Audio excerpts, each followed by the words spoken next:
welcome to your magical messaging and mindset tip with Christine Collins.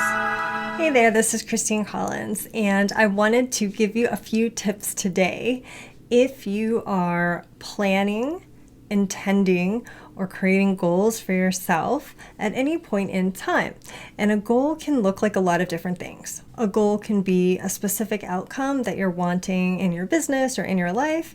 It can also be a specific action on your part, something that you are wanting to do. It can also be an intention, like you want to do things in a more particular way, perhaps in a more mindful way. You want to pace yourself differently. So those are all different examples of kinds of goals that you can have. And when we are creating goals, intentions, and plans for ourselves, we can power them up with a few magical tools like visualization and a couple of key things to consider as you are designing your goal to help ensure the maximum success. So the first piece is visualization, or what I like to call visioning, having a vision, kind of a direction for where you're wanting to get to and the direction that you're wanting to go. When you vision first, your goal is more clear because you've had the opportunity to see it already becoming real and to then formulate your goal and all of your plans and strategies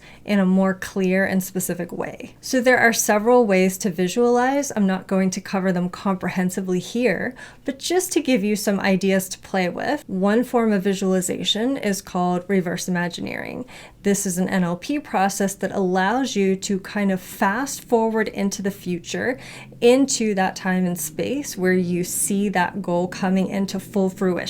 And you visualize yourself kind of zooming into the future and into that space. And you vision up the sights, the sounds, the sensory details. You can have a little conversation with future you. You can ask questions. You can ask future you for insights as far as how you overcame perhaps some of your current challenges. And then you can reverse Imagineer. So you kind of visualize the process backwards in reverse from the time that that goal is realized all the way back in time to the present, and taking note of any actions that you took to get to that goal. So as you're visualizing each step going in reverse, you kind of think about like, okay, if I've made a sale, then just before making that sale, I had to ...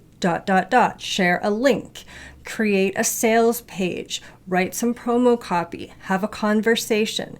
So you can then walk backwards to each of those steps and write them down as you go, noticing where you took action, and that will help you to create a more intuitive plan. The reason why visualization is so powerful, in addition to the benefits of some of those exercises that I just shared, is because when you visualize something happening and you're including sensory details and the emotion that you expect to feel at that time, you are actually recording those visualizations in a similar way that your brain records memory. Olympic athletes use visualization to help them to imagine the course or challenge that they plan to be running. This allows them to take in those sensory details and to practice in their mind. There's plenty of evidence that by visualizing, your brain is actually taking that down as a memory, which will make it even easier for you to have it happen in reality. Now, when you're considering your goals, intentions, and plans, there are a few key principles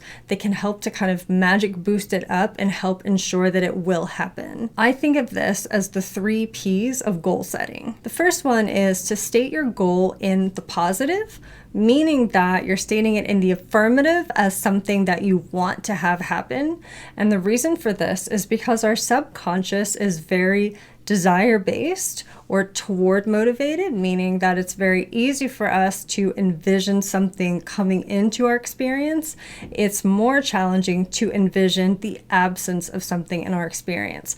So if you are setting a goal such as, I will not do blank, or I'm going to avoid blank, it's going to be a lot more challenging for your subconscious and for the neurochemistry in your brain to kind of wrap itself around the absence of that thing, because we're much more focused on the presence of something. So for example, if you say, I'm not going to eat desserts, I'm not going to eat cookies or treats, and you're saying that to yourself over and over, your brain is just hearing treats.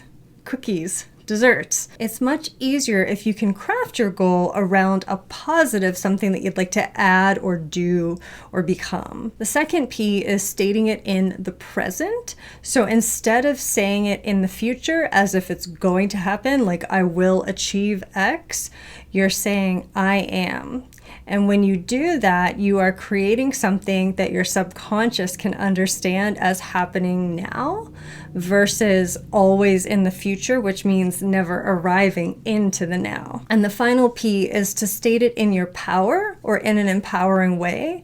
So rather than saying something like, I hope to, I wish, I would like to, you're using more empowering language like I am doing this.